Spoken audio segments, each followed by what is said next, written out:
அமைச்சர் பொறுப்பு அப்படின்றது எவ்வளவு முக்கியமானது, எவ்வளவு கனமான ஒரு பொறுப்பு அப்படின்றத இந்த தாவேகா அமைச்சரவையில இருக்கக்கூடிய பல அமைச்சர்கள் உணரவே இல்லை.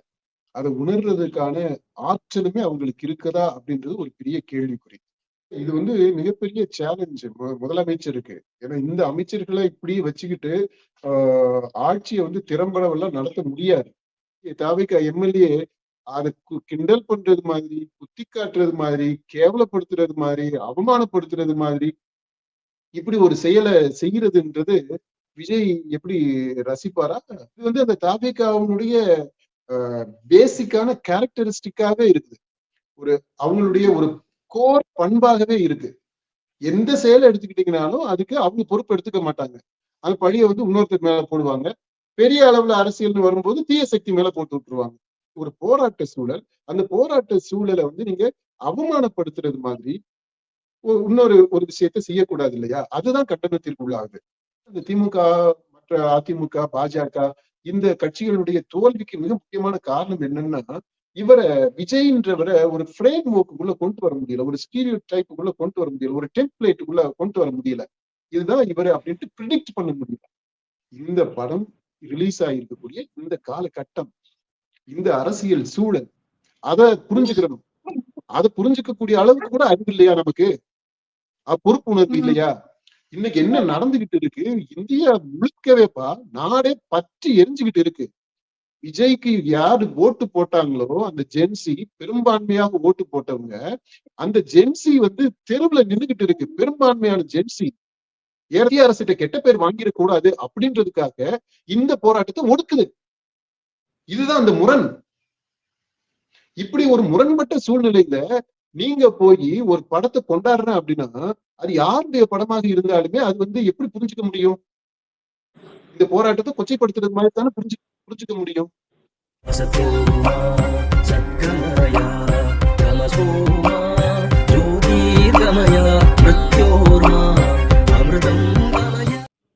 ஜனநாயகன் படம் பார்த்துட்டு அமைச்சர்கள்லாம் தேம்பி தேம்பி அழுதது கடுமையான விமர்சனத்துக்கு குற்றச்சாட்டுக்கும் ஆளானது. அது தொடர்பா அமைச்சர் விக்னேஷ் வந்து பதில் அளிக்கும் போது எனக்கு வீடியோ எப்படி எடுத்தாங்கன்னே தெரியல அப்படிங்கறதையும் சொல்லியிருக்காரு. அதே மாதிரி 30 வருடமா விஜய் படத்தை பார்த்து வளர்ந்தவங்க நாங்க.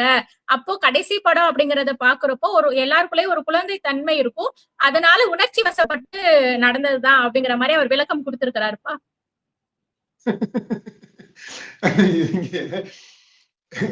பார்த்தோம், ரசிச்சோம், அப்படின்றதெல்லாம் ஓகே. ஆனா இவர் சொல்றாரு பாத்தீங்களா, அவங்க எப்படி அது வீடியோ எடுத்தாங்க அப்படின்றதே தெரியல அப்படின்ட்டு. நாங்கடா யாருடா காது குத்த பாக்குறீங்க? என்ன குழந்தைகளை பத்தி சொல்றாருல, எல்லாருக்குள்ளயும் ஒரு குழந்தை இருக்கும்ட்டு. இவர் என்ன நினைச்சுக்கிட்டாரு, அம்புட்டு பேருமே தமிழ்நாட்டுல இருக்கிறவங்க பூராமே அது மாதிரி சிறுபிள்ளைத்தனமானவங்கதான், இவர் என்ன சொன்னாலுமே நம்பிடுவாங்க அப்படின்னு நினைச்சிட்டாரா என்னன்னு தெரியல. அதாவதுப்பா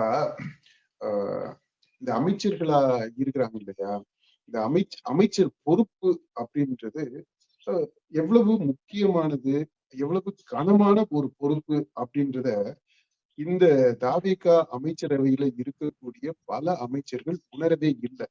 அதை உணர்றதுக்கான ஆற்றலுமே அவங்களுக்கு இருக்குதா அப்படின்றது ஒரு பெரிய கேள்விக்குறி. இப்போ ஒரு பாத்திரத்தை எடுத்துக்கீங்களேன், அந்த பாத்திரத்துக்கு வந்து ஒரு கொள்திறன் ஒண்ணு இருக்கும். ஒரு 5 லிட்டர் குடிக்கக்கூடிய ஒரு பாத்திரத்துல நீங்க 10 லிட்டர் எல்லாம் பொருளை வைக்க முடியாது. 5 லிட்டர்னா 5 லிட்டர் தான் வைக்க முடியும், அல்லது அதுக்கு குறைவாக வைக்கலாம். இது வந்து கொள்திறன். அப்புறம் சில இதுல வந்து நெகிழ்திறன் இருக்கு, வளர்த்திறன் இருக்கு. இப்போ இந்த அமைச்சர்களை எடுத்துக்கிட்டோம்னா அந்த பொறுப்புல இருக்கக்கூடிய அமைச்சர்கள்ல பலருக்கு பல பேருக்கு அந்த அமைச்சரவையை அந்த அமைச்சராக இருந்து அந்த வழி நடத்தக்கூடிய அளவிற்கான அந்த திறன் இல்லை. சரி, இது வளர்றதுக்கான திறன் இருக்குதா, வளர்ந்துக்கிடுவாங்களா அப்படின்னு பார்த்தேன்னா அந்த வளர்வதற்கான திறனும் பல பேருக்கு இல்லை. இதுதான் யதார்த்தம். இதை வந்து நம்ம குறைத்து எல்லாம் மதிப்பிடல. நம்ம ஒரு அப்ஜெக்டிவான ஒரு அனாலிசிஸ் நம்ம பிரசன்ட் பண்றோம், ஒரு அசஸ்மெண்ட். இது இப்ப இருக்கக்கூடிய அமைச்சர்கள்ல பல பேருக்கு அந்த அமைச்சராக இருந்து நடத்தக்கூடிய அளவிற்கான திறன் இல்லை. அப்புறம் அதுல இன்னும் பல பேருக்கு இந்த அமைச்சர்கள்ல இந்த தொழில் நுணுக்கத்தை கற்றுக்கொண்டு அவங்களை எம்பவர் பண்ணிக்கக்கூடிய ஒரு நிலை இருக்குதா, அந்த கெப்பாசிட்டி இருக்குதா அப்படின்னு பார்த்தா அதுவும் இல்லை. அதனால இது வந்து மிகப்பெரிய சேலஞ்சு முதலமைச்சருக்கு. ஏன்னா இந்த அமைச்சர்களை இப்படி வச்சுக்கிட்டு ஆட்சியை வந்து திறம்படவெல்லாம் நடத்த முடியாது. அந்த நிர்வாகம் சிறப்பாக நடக்கணும், எஃபிஷியன்டா இருக்கணும், இஃபெக்டிவாக இருக்கணும் அப்படின்னு சொன்னா இப்ப இருக்கக்கூடிய அமைச்சர்களுடைய திறன் பத்தாது. அப்ப என்ன பண்ணலாம் அப்படின்னா, அவங்கள இதுல எதுக்குமே ஏதாவது அவங்களுக்கு அந்த வளர்த்திறனும் இல்ல, கொள்திறனும் இல்ல அப்படின்னா அந்த மாதிரி ஆட்களை கழட்டி விட்டுறதுதான் சரியான செயலாக இருக்கும். இல்ல வளர்றதுக்கான திறன் இருக்கு, அவங்க வளர்ந்துக்கிடுவாங்க அப்படின்னா அந்த மாதிரி ஆட்களுக்கு அவரை எம்பவர் பண்றதுக்கு ஒரு பயிற்சியவே கொடுக்கணும்னு நினைக்கிறேன். அவங்களுக்கு அந்த துறை சார்ந்த அறிவு மட்டும் பத்தாது, அதை நிர்வகிக்கக்கூடிய ஒரு திறன் வேணும். அதுவும் சேர்ந்து வரணும். துறை சார்ந்த அறிவு பிளஸ் நிர்வாகத்திறன், இது ரெண்டும் சேர்ந்து வரணும். அதற்கு வந்து கண்டிப்பாக ஒரு பயிற்சி தேவைப்படுது, அதை எம்பவர் பண்ணிக்கிறதுக்கு, எக்விப் பண்ணிக்கிறதுக்கு. அதை வந்து முதலமைச்சர் ஒரு சீரியஸாகவே எடுத்து அதை நடத்தணும் அப்படின்னு நினைக்கிறேன். இது இந்த அமைச்சர்களுடைய செயல்பாடு, அவங்களுடைய பிஹேவியர் இதை பொறுத்த மட்டும் இல்லப்பா. மற்றபடி பார்த்தோம்னா அவங்க எல்லாமே ஒரு விஜயினுடைய ரசிகர்களாக, விஜய் என்ற நடிகருடைய ரசிகர்களாக தொடர்ந்துகிட்டு தான் இருப்பாங்க. அப்புறம் அந்த இன்னைக்கு இருக்கக்கூடிய அந்த வைரல் இது இருக்குது இல்லையா, அந்த வைரல் சோசியல் மீடியம், அந்த ட்ரெண்ட் அதுக்குள்ள அவங்க தங்களை ஈடுபடுத்தி அதனால அப்படியே அவங்க எல்லாம் just they are carried away அப்படிதான் இருக்கு. இது நிர்வாகத்திற்கு சரிப்பட்டு வராது அப்படின்றதான் என்னுடைய அசஸ்மெண்ட். அடுத்து இந்த ஜனநாயகன் படம் வந்து விருதுநகர்ல ஒரு தியேட்டர்ல திரையிட்டு இருக்கிறப்போ இடைவேளையில வந்து பிரத்யேகமா ஒரு காட்சி ஒளிபரப்பப்பட்டிருக்குதுப்பா. அது என்னன்னு பாத்தீங்கன்னா, அந்த விருதுநகர் சட்டமன்ற தொகுதிக்கு ஜெயிச்ச அந்த தாவேகா எம்எல்ஏ செல்வம் வந்து ஜெயிச்சதையும் அதில் எதிராக போட்டியிட்டு திமுக சார்பில் போட்டியிட்ட விஜய பிரபாகரன் வந்து தோல்வியுற்றாரு. அந்த ஒளிபரப்பு இருக்கிறாங்கப்பா. இப்போ அந்த தோல்வி அடைந்தத குத்தி காமிக்கிற விதத்துல வந்துட்டு அந்த வீடியோ ஒளிபரப்ப வேண்டிய அவசியம் ஏதாச்சும் இருக்குதாப்பா? இவரை பத்தி போடணும் அப்படின்னா இவர் 2 மாசத்துல என்ன மக்களுக்கு செஞ்சிருக்காரு அப்படிங்கிற ஒரு வீடியோவை போட்டிருந்தா கூட மக்களுக்கு பயனுள்ளதாக இருக்கும். ஒரு தோல்வி அடைந்தத போட்டு ஒரு பிரச்சனைக்குள்ளாகி இப்ப தேமுதிகவனா அதை கண்டித்து போராட்டங்களா வந்து நடத்தக்கூடிய ஒரு சூழ்நிலையும் ஏற்படுத்தி இருக்கிறார்லப்பா. இப்ப நீங்க பேச்சுவாக்குல சொன்னீங்க திமுக கூட்டணியில, ஆனா தேமுதிக கேண்டிடேட்டா அவர் வந்து போட்டியிட்டாரு. அவர் தோல்வி விட்டத இவங்க வந்து கிண்டல் பண்ணக்கூடிய விதத்துல அந்த ஸ்கிரீனை அந்த இதை ஸ்கிரீன் பண்ணி இருக்கிறாங்க.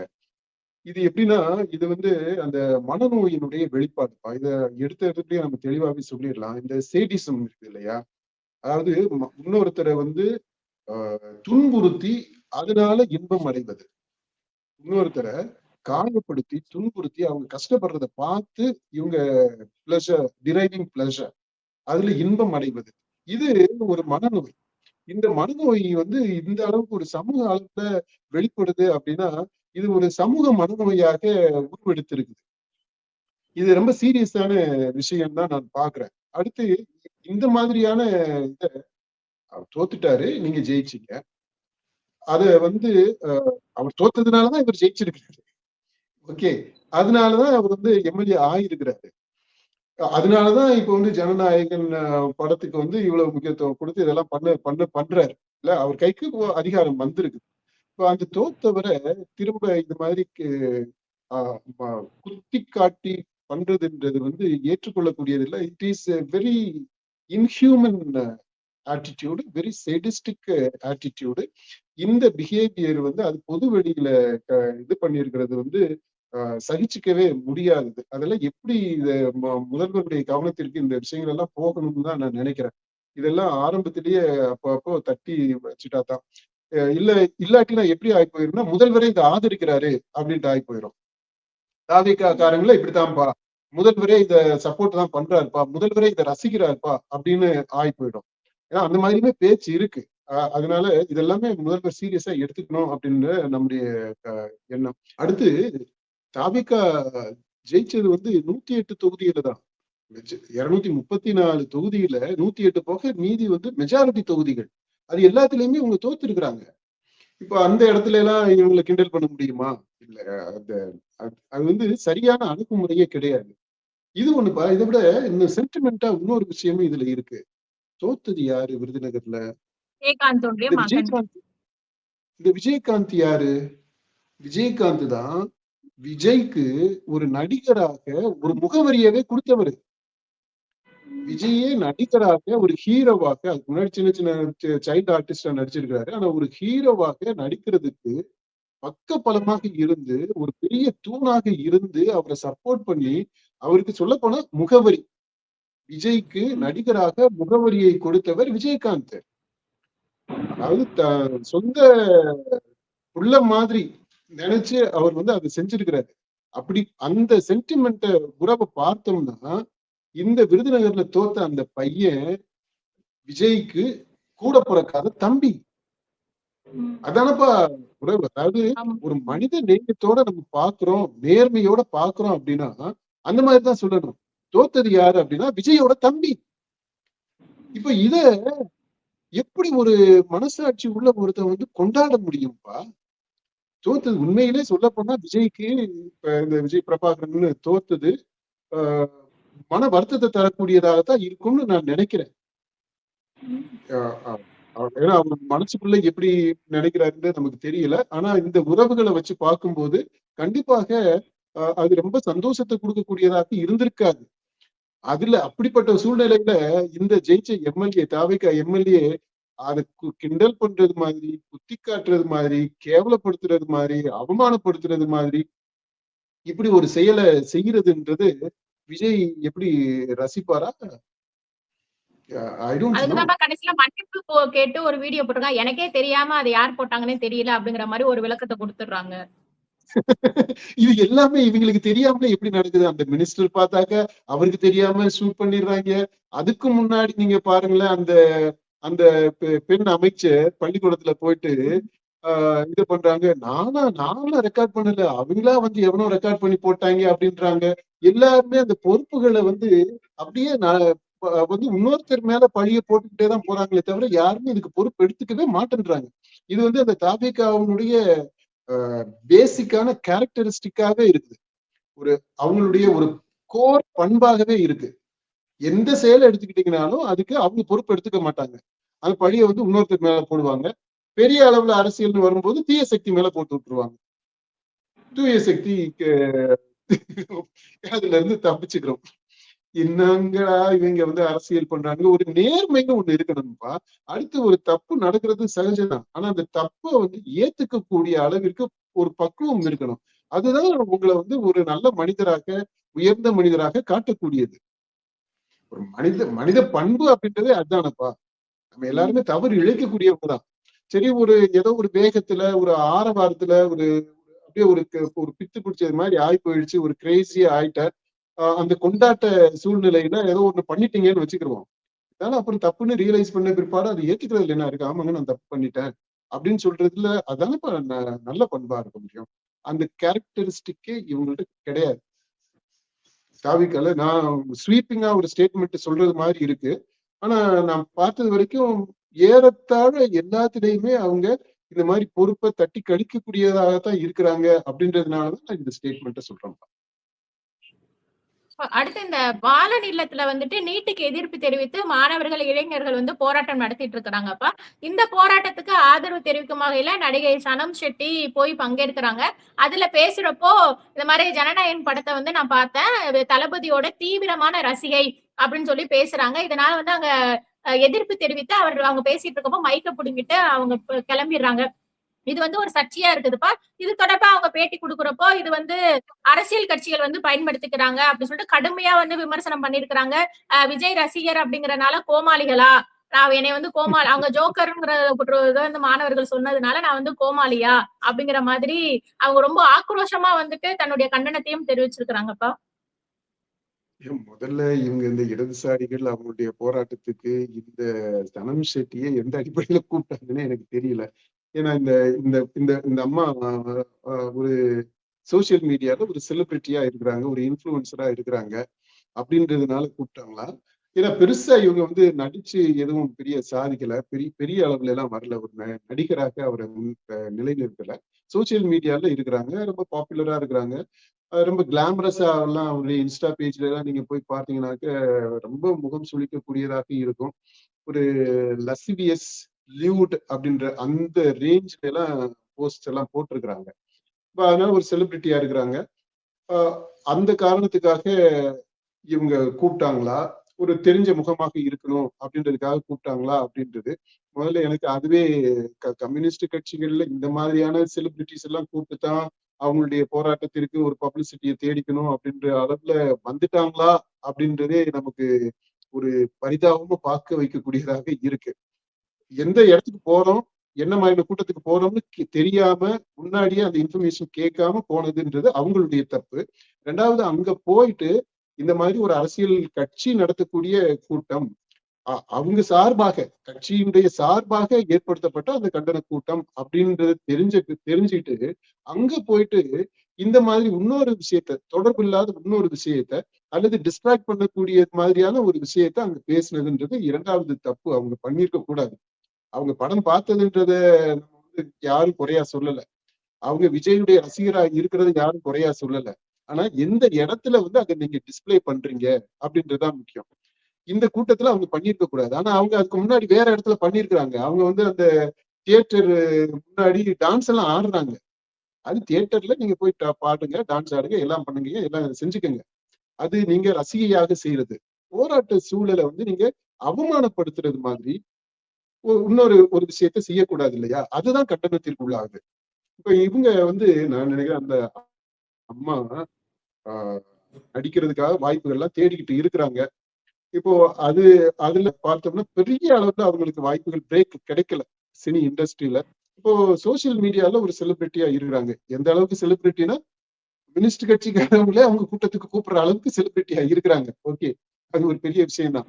ஆனா அது மட்டுமே அவங்களுக்கு போதல. இப்ப என்னன்னா விஜயனுடைய கவனத்தை ஈர்க்கிறதுக்காக முயற்சி பண்றாங்க. அதுக்கு என்னென்னலாம் செய்யணுமோ அதெல்லாம் செய்யறாங்க. அதுல ஒரு இதுதான் ஒரு ஒரு போராளியா அவங்க முன்னிறுத்துறாங்க. சனம் ஷெட்டி இப்ப இதுல என்ன பண்ணிருக்கிறாங்க அப்படின்னு தாவேகாவுடைய உரிமைக்காக, தாவேகா ஜனநாயகனுடைய உரிமைக்காக இந்த போராட்டம்னு நடத்தி போராட்டத்தை கொச்சைப்படுத்திக்கிட்டு இருக்கக்கூடிய, போராட்டத்தை அபகரிக்கக்கூடிய விதத்துல நடக்கிறாங்க இல்லையா அந்த கம்யூனிஸ்டுகள் மாதிரியான ஆட்கள், அவங்களை எதிர்த்து அவங்களை கண்டிச்சு இவங்க ஒரு போராட்டம் நடத்துறாங்க. புரியுதா? இது எதுக்கு, இந்த போராட்டம் எதுக்கு அப்படின்னா எப்படியாவது விஜய் இதை பாத்திர மாட்டாரா, விஜயுடைய கவனத்திற்கு இது போயிடாதா, அப்படி சனம் ஷெட்டின்றது சினிமா வாய்ப்புக்காக காத்துக்கிட்டு இருக்கக்கூடியவங்களா இருக்க மாட்டாங்க. அவங்களுக்கு மிகப்பெரிய வாய்ப்புகள் வரும். தாவேகா கட்சியில அவங்க ஸ்போர்ட்ஸ் பர்சனா கூட வரலாம். ஏன்னா நிச்சயமா தாவேகாவிற்கு ஒரு நல்ல ஸ்போர்ட்ஸ் பர்சனா இருப்பாங்க, ஒரு கிளாமரஸான ஒரு ஸ்போர்ட்ஸ் பர்சனாவும் இருப்பாங்க. அது அப்படி இருக்கும். அல்லது இடைத்தேர்தல் வரப்போகுது, வரும்னு நினைக்கிறேன். அப்படி வர்ற பட்சத்துல சாக ஒரு சீட்டை கொடுத்து தேர்தலில் போட்டியிட்டு ஜெயிச்சு அமைச்சராக கூட வரலாம். அமைச்சராக வந்தாலுமே கூட அவங்க அந்த பேச்சு திறன் எல்லாம் இருக்கு. ஒரு அசர்ட்டிவான கேரக்டரா இருக்கிறாங்க. இதெல்லாமே கூட செட் ஆகும். அது ஆகக்கூடி பாத்தீங்கன்னா தாவேகாவிற்கு நல்ல உறவுல இருக்கக்கூடியவங்க அவங்க நடத்துற கூட்டம், அவங்க ஏற்பாடு செய்திருக்கிறது ஒரு போராளியாக தன்னை முன்னிறுத்திக்கிட்டதுன்றது இது இது இது ஒரு தனிப்பட்ட சுயநல அரசியல், அவங்களுக்கான ஒரு அரசியல். அதை சக்சஸ்ஃபுல்லா அந்த அம்மா பண்ணிருக்கிறாங்க. அவங்களுக்கு ஒரு இது கை கொடுக்கலாம். அந்த ஜனநாயகன் படத்தை வந்து சபாநாயகர் பார்த்துட்டு வந்துட்டு பேட்டி அடிக்கிறப்போ சொல்றாரு, உலகம் சுற்றும் வாலிபன் படத்தை மாதிரி எனக்கு இந்த படத்தை பாக்குறப்போ இருந்துச்சு, அந்த அளவுக்கு வந்து இந்த படம் இருந்துச்சு அப்படிங்கறத அவர் சொல்றாருப்பா. உலகம் சுற்றும் வாலிபன் மாதிரி இருந்துச்சுன்றாரு. உலகம் சுற்றும் வாலிபன் படம், அதுல எம்ஜிஆர், அது எம்ஜிஆருடைய காலத்தை நினைவு கூர்ந்து அது சொல்லி இருக்கிறாரு. அந்த எம்ஜிஆருடைய படம் அது எந்த கான்டெக்ட்ல வந்தது, என்ன மாதிரி கான்டென்ட்டோட வந்தது அப்படின்றது ரொம்ப முக்கியம். அவர் எந்த காரணத்துக்காக உலகம் சுற்றும் வாலிபனை சொன்னாருன்னு நமக்கு தெரியல. ஏன்னா உலகம் சுற்றும் வாலிபன் வெளிவந்த அந்த காலகட்டம் வந்து திமுக காரங்கள் எல்லாம் இந்த மாதிரி எம்ஜிஆருடைய படம் வரப்போகுது அப்படின்னு உடனே கண்டிப்பாக திமுக மீது கடுமையான விமர்சனங்கள் இருக்கும் அந்த படத்துல. அந்த ஜனநாயகனுக்கு லீக் ஆகிறதுக்கு முன்னாடி ஒரு எதிர்பார்ப்பு இருந்துச்சு தெரியுமா? எதிர்பார்ப்பு இங்க தீய சக்தியாகிய திமுகவை எதிர்த்து நிறைய விமர்சனங்கள் இருக்கும் அப்படின்ட்டு மக்கள் எதிர்பார்த்தாங்க. திமுக காரங்க என்னன்னா, நம்ம கட்சியே அவன் விமர்சனம் பண்ணி ஒரு வசனம் வந்துச்சுன்னா தியேட்டரவே அடிச்சு நொறுக்கணும். திரைய அப்ப எல்லாம் ஸ்கிரீனை கிழிச்சு விட்டுருவாங்க. இப்பயுமே கூட கிழிக்கிறாங்க. விஜய் படத்துக்கே கூட முன்னாடி எல்லாம் படத்துல ஸ்கிரீனை கிழிச்சு விட்டுருக்காங்க. இப்பயுமே சீட்டு ஜனநாயகத்தை எல்லாம் திரையில கயிறெல்லாம் வச்சு அடிச்சிருக்கிறாங்கப்பா. அவர் தியேட்டர் ஓனர்களுமே புலம்பிட்டு இருக்கிறாங்க. உம் அந்த மாதிரி அது இருக்கும். அப்ப அந்த மாதிரி ஒரு பெரிய கலாட்டாவை ஒரு இத உருவாக்கணும், பிரச்சனையை உருவாக்கணும் அப்படின்ட்டு திட்டத்துல இருந்தாங்க திமுக காரங்க. முதல்ல அந்த படத்தை ரிலீஸ் பண்றதுக்கே பெரிய பிரச்சனை இருந்துச்சு. இந்த ஜனநாயகனுக்கான அந்த பிரச்சனைகள் எல்லாமே இது உலகம் சுற்றும் வாலிபனுக்கும் இருந்தது. அது எல்லாத்தையும் தாண்டி அப்போ இப்ப எல்லாமே இதுல இப்போ போயிருது வெர்ச்சுவலா. அவங்க டிஜிட்டலா ஸ்கிரீன் பண்ணிடுறோம்ல. இப்போ அந்த காலத்துல படப்பெட்டியை கொண்டு வரணும், ரீல் பெட்டி வரணும். அது எந்த இடத்துல வேணும்னாலும் நீங்க ஹைஜாக் பண்ணிட முடியும். அது எல்லாத்தையும் தாண்டி தியேட்டருக்கு பெட்டியை கொண்டு படம் ஸ்கிரீன் பண்ணணும். அது அது அது ஒரு பெரிய போராட்டம் எம்ஜிஆருக்கு. அது எல்லாத்தையும் தாண்டி கடைசியா ஸ்கிரீன் பண்றாங்க. படம் பார்த்தா ஒரு இடத்துல கூட திமுக விமர்சனம் பண்ணி வசனமே வரல. இந்த திமுக காரங்களுக்கு பூரா பயங்கரமான ஏமாற்றம். என்னடா நம்ம தியேட்டரை அடிச்சு நொறுக்கலாம், ஸ்கிரீனை கிழிக்கலாம், நாற்காலியை இது பண்ணலாம், பெரிய ஒரு லா அண்ட் ஆர்டர் ப்ராப்ளத்தை கொண்டு வர்ற மாதிரி அப்படியே அவங்கள இது பண்ணணும் அப்படின்னு நினைச்சுக்கிட்டு இருந்தா கடைசியில பார்த்தா இந்த மாதிரி ஆகி போயிடுச்சு. ஏன்னா அப்போ ஆளுங்கட்சி திமுக தான். இது அப்படி இருந்துமே பயங்கரமான ஏமாற்றம் ஆகி போயிடுச்சு. இவர் பாத்தீங்கன்னா அந்த ஸ்கிரீன்ல 2.5 மணி நேரம் 3 மணி நேரம் இளம் பெண்களோட அவர் பாட்டுல பண்ணிக்கிட்டு இருக்கிறாப்ல. உலகம் சுற்றும் வாலிபன். இந்த அரசியல் இருக்கு பாத்தீங்களா, அவருடைய எதிரிகள் எதிர்பார்க்கக்கூடிய அந்த அரசியல் அவர் பண்ணல. திமுக காரங்க எதிர்பார்த்தது இவர் ஃபுட்பால் விளையாடுவாரு அப்படின்ட்டு. அவர் என்ன பண்ணிட்டாரு, நான் ஃபுட்பால் விளையாட வரல மச்சி, நான் பாஸ்கெட் பால் ஆடுறேன் அப்படின்னு சொல்லிட்டு அவர் பாஸ்கெட் பால் அங்க ஆடிக்கிட்டு இருக்கிறாரு. அதுதான் டிஃபரன்ஸ். பண்ண அரசியல் இது. ஒரு பக்கம் எம்ஜிஆரை பத்தி கடுமையான சொல்றாங்க அப்படின்னா அந்த ஆளு கிழட்டு நடிகர். அவரெல்லாம் ஒன்னும் தாக்கு பிடிக்க மாட்டாரு, நடிகராகவே அவர் லாய்க்கு கிடையாது, கிழட்டு நடிகன் அப்படின்ற ஒரு பேரு அதைத்தான் திரும்ப திரும்ப சொல்லிட்டு இருந்தாங்க. அதை எடுத்துக்கிட்டு கிழமை இல்லடா குமரன் ஒரு பெண்ணோட டூயட் பாடுற வாலிபன் கிடையாது. 3 இளம் பெண்கள் 3 பேர் கூட நான் மாத்தி மாத்தி டூயட் பாடுவேன். அந்த அளவிற்கு வலு உள்ள திறன் உள்ள வாலிபன் அப்படின்னு சொல்லிட்டு வேற ஒரு அரசியல் அவர் முன்வைக்கிறாரு மக்கள்கிட்ட. அப்படின்னா அதுதான் அந்த பெண்களை ஈர்க்கக்கூடியதாக இருந்துச்சுன்னு நம்ம சொல்றோம் பாத்தீங்களா. எம்ஜிஆருக்கு அந்த விமன் ஃபாலோவர்ஸ் வந்தது அதை அப்படியே ரீடைன் பண்ற அந்த ரசிகர்கள் கம்மியாயிருவாங்க அப்படின்றதுக்காக அதை முன் வச்சுதான் இவங்க எல்லாமே விமர்சனம் பண்ணது. எதிரில் இருக்கக்கூடியவங்க. இவர் என்ன பண்றாரு, அதை உடைக்கிறாரு. அதை உடைச்சு அந்த பெண் ரசிகர்களை அப்படியே தக்க வைக்கிறார், இளைஞர்களை தக்க வைக்கிறார். இது மிகப்பெரிய அரசியல் பாத்தீங்களா. ஏன்னா திமுக விமர்சனம் பண்ணி அதனால வரக்கூடியதை விட இவர் கம்ஃபர்டிவா வேற ஒரு தளத்துல இருந்து இந்த அரசியலை பண்றாரு. அதுதான் உலகம் சுற்றும் வாலிபன். அந்த உலகம் சுற்றும் வாலிபனை இவரை ரெஃபர் பண்றாரு அப்படின்னா இந்த அர்த்தத்துல சொல்றாரா, அதாவது எம்ஜிஆர் பண்ண அரசியல் வேற, திமுக எதிர்பார்த்த அரசியல் வேற அப்படின்றத அதுக்காக சொல்ல வர்றாரா அப்படின்னா இன்னைக்கு சூழ்நிலையில ஜனநாயகன்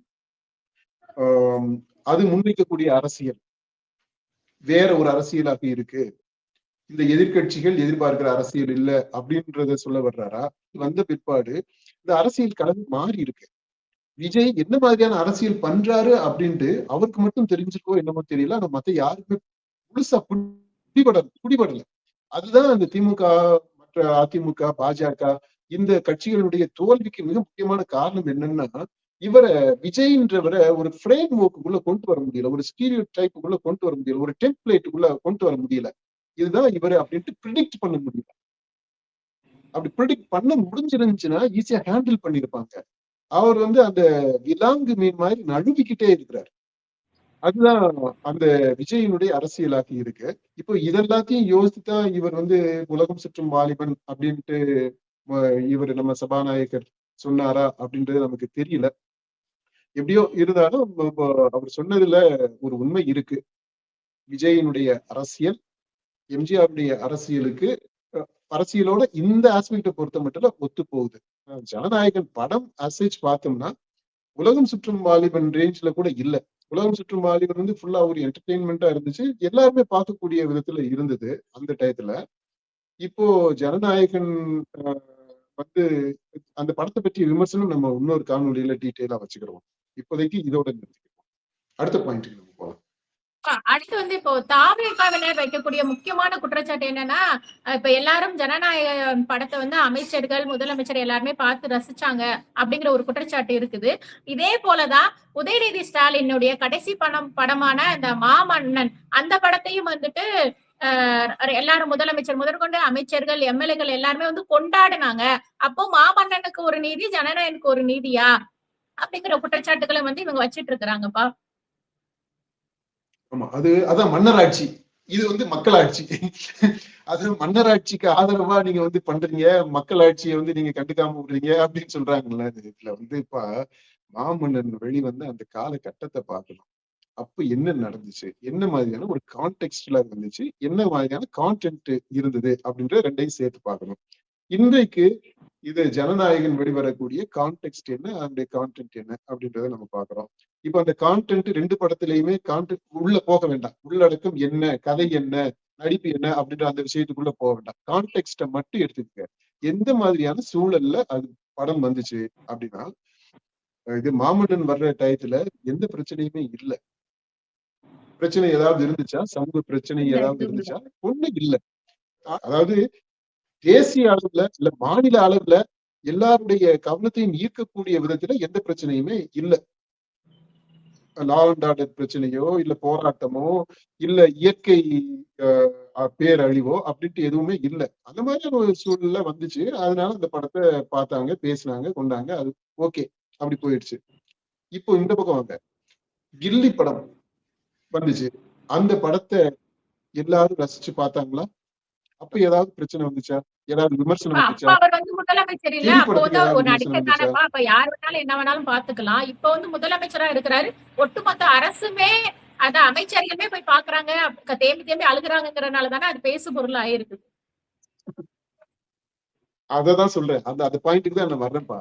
அதாவது விஜய் என்ற நடிகர் நடிக்கும் போது அந்த படங்கள் ரிலீஸ் ஆகும்போது எந்த பிரச்சனையும் வந்ததில்லை. ஏன்னா அந்த காலகட்டம் அப்படிப்பா, அந்த சூழ்நிலை. அப்போ வந்து இப்ப இந்த கோட் படத்தவே எடுத்துக்கீங்களேன். கடைசியா வந்து அந்த கோட்டு அந்த படம் ரிலீஸ் ஆகும்போது ஏதாவது இது இருந்துச்சா, அதுல தடங்கள் எதுவும் இருந்துச்சா?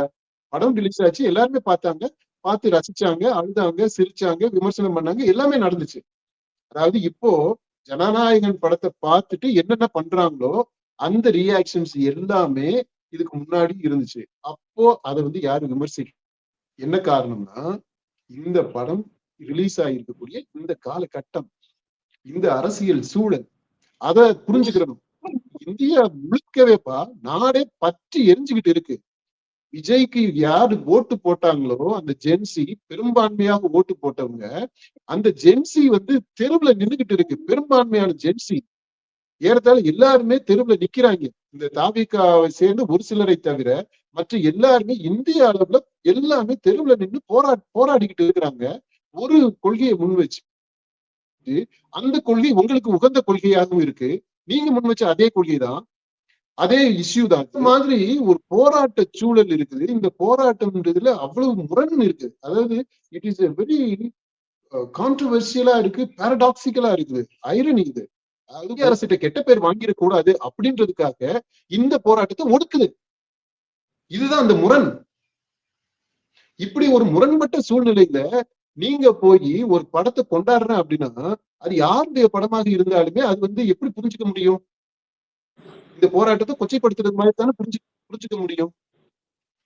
நீங்க இந்த ரிலீஸை நீங்க ஒரு வாரம் முன்னாடி பண்ணி இருந்திருக்கலாம், அல்லது ஒரு வாரம் பின்னாடி பண்ண வேண்டியதானே. இந்த போராட்டம் முடிஞ்ச பிற்பாடு நீங்க பண்ணா யார் எதுவும் கேட்க போறாங்களா? ஆட்சியில இருக்கக்கூடிய கட்சி, இந்த ஆட்சியில இருக்கக்கூடிய கட்சிக்கு பொறுப்பு இருக்கு. உங்களுடைய கொள்கை, உங்களுடைய செயல் திட்டம், அந்த செயல் திட்டத்தை நிறைவேற்றுறதுக்கு தான் இங்க போராட்டம் நடக்குது. இந்த டயத்துலதான் நீங்க போராட்டத்தை கொச்சைப்படுத்திட்டு நாங்க கொண்டாடுவோம் அப்படின்னு சொல்றது கண்டிப்பா விமர்சனம் பண்ணத்தானே செய்வாங்க. நம்மளே விமர்சனம் பண்ணத்தான் செய்யறோம் பாங்க.